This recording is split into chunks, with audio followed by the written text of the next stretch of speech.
Hello everyone and welcome back to my channel. I am Alice, also known in my family as the Grinch, and in the spirit of that I decided to share with you 10 popular gifts that I honestly think are not such a good idea and you should not give this Christmas. I know that we normally see a lot of Christmas gift ideas in this period of the year, but I honestly think that it makes a lot more sense to do the other way around and to share what are some probably not so good ideas even though they are popular. So without further ado, let's get into it. Number one is perfume, and I know that the infinite perfume ads around this time of the year convince us that this is a good idea, but perfume is incredibly personal. First of all, because you wear it all day long, so you have to like it, but also because your own skin has its own smell and chemistry. It's normal, everyone does, but that also means that the same perfume is not going to smell the same on two different people, and it's also not going to smell the same even across a full day. There is a reason why generally you are advised to wear perfume on your skin a full day before pulling the trigger and buy one.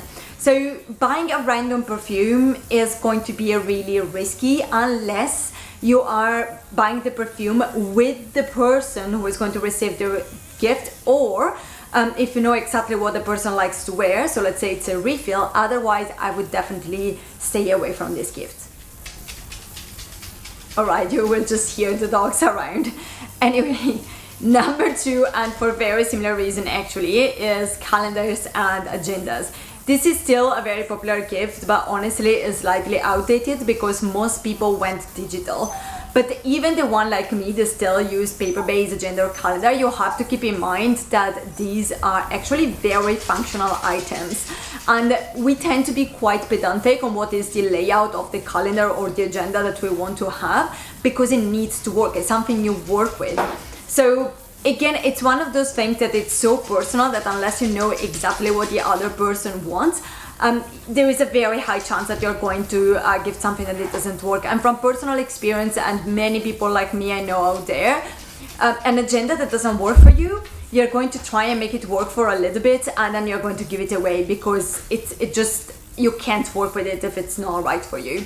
So again, unless you know exactly what the person wants, I would not go there. Number three, and this is going to be controversial because it's books. I know that we all love to make a book as a gift, but first of all, keep in mind that not everyone loves reading, which is not a problem because there are so many forms of entertainment and education out there, spanning from games, movies, series, etc., etc. So at the very minimum, be very careful of choosing the right items for the right person. If someone doesn't like reading, a book is not really a good idea. And if you have a kid and you are trying to convince the kid to read, from experience, giving them books is not a good idea, because they are going to be pissed off that they received what was supposed to be a gift, something that they really do not like and appreciate, and they're probably also going to feel like ashamed because they're not liking something that they are supposed to like.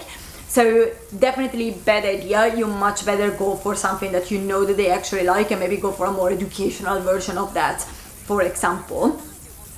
But even when you have someone who absolutely loves books, personally I find that there is nothing more difficult than to give the book to someone who loves reading, because unless you live with that person, it becomes very difficult to know exactly what they already have, what they already read, what they want to read next, and so on and so forth. The next one is wine, or any sort of alcohol, to be honest, but being Italian, realistically most often than not is wine.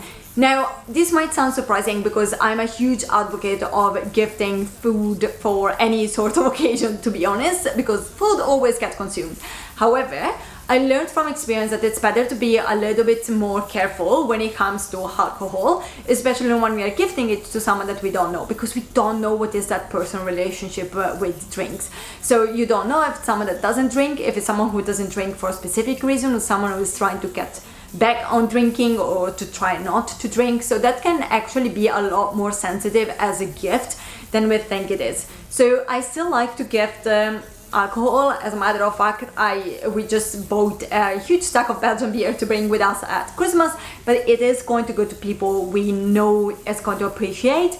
I learned to never just come up to someone's house with a bottle of wine as I used to, if I wasn't asked specifically to do so. And even when I do it, I always take care of having a bottle of wine, and a bottle of something alcoholic, notebooks and stationery. I think that this is a popular gift because people think that at the very minimum it's useful. You always get use out of stationery or notebooks in general. But in reality, a lot of people don't necessarily like journaling, or they don't write on a systematic basis. And for the few things that you might need to note down for work, a lot of us still have access to notebooks and stationery at work. I mean, my mom was working in a factory and she was in production and she still had access to all of these kind of things. So I think that in reality, this is something that doesn't really get used as much as you think it will. Most of the people I know would start writing it because they try to make use out of a gift, and then you arrive at a point in which you're not going to use it, but you started it already, so you can't even give it away. It's a little bit of a waste of a gift.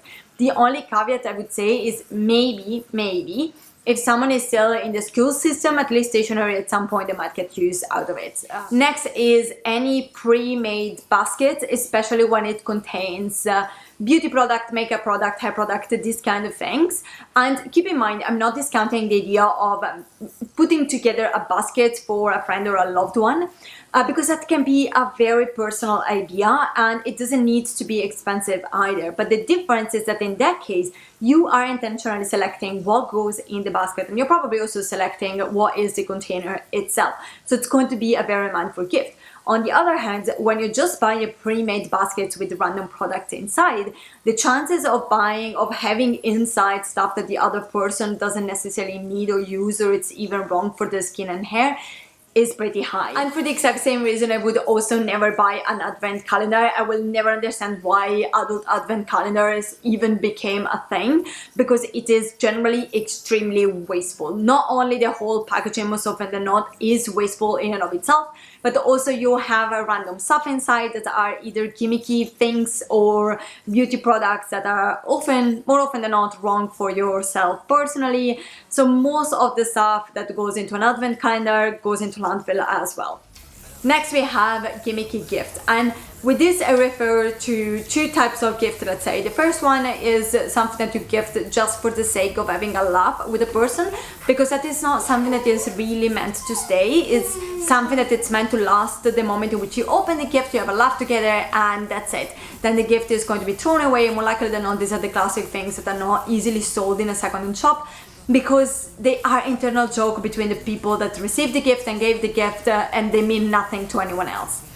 The second type of gift is gimmicky gifts, is those type of very cheap gifts that you're making to someone just because you have to make them a gift, but you don't have a lot of budget for it. Those things more often than not are cheap for a reason. They're very cheaply made. They're not going to last, are going to break like immediately. So in both cases, those gifts are not going to last, are extremely wasteful. If you don't know what to gift, as always, gift food. For the last two gifts, I actually have two categories of gifts. It's a little bit more complicated, but bear with me. The first one is gifts that you are making just because they are useful. And the logic behind it is not necessarily bad. The idea is that if you are gifting something to someone and you're not really sure of what to gift, at least if you give something useful, it's something that is going to be used and not be wasted. The problem though is that, first of all, what is useful or not, it really depends on the person. Let's go back to the stationery example. And secondly, in my experience, people tend to always give the same kind of useful things, like keychains, mugs, socks, stationery, this kind of things. And even though in principle they are useful, there is a limit to the amount of keychain a person can reasonably use in a lifetime. So unless it's something that you know the person is actually in need of, like I gifted a keychain to my husband because I know we needed one, but otherwise I would not go there. And by the way, I gifted all of these things myself, so I'm guilty of that as well. The next one is even more difficult to explain, but it's basically when you're gifting someone to a person because you have no idea for that person and you know that they like a particular type of object. Let's say, I will make two practical examples. I had a friend who really loves mugs and I have a friend who really loves notebooks, and the results, everyone always gives them mugs and notebooks because it's an easy default gift to make. You know that they like this type of object, so you just gifted them one. And as they themselves told me, most often than not, these things are kind of random. Yes, it's a mug, but it's not the right mug for that person. It's not that you bought it because that mug reminded you of that person or that notebook had a specific significance for that person. It's just because you know that they like mugs and notebooks, so you just take a random of these items.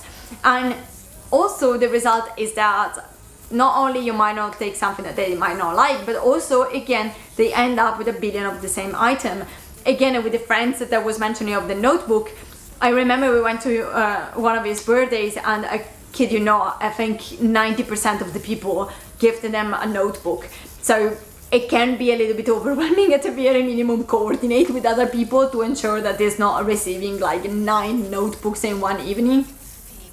So it's not something that you don't need or you need to avoid altogether. To make example, the mug girl is my best friend, and we have known each other for 15 years. And in 15 years, I think I gifted her 1 mug, but that mug was screaming her name. It was so perfect for her. It was a special edition. I knew she would have loved it, and I knew she didn't have it and she wouldn't have had the chance to put her hands on it. So that was perfect. And she also told me that was perfect because it was not a random mug.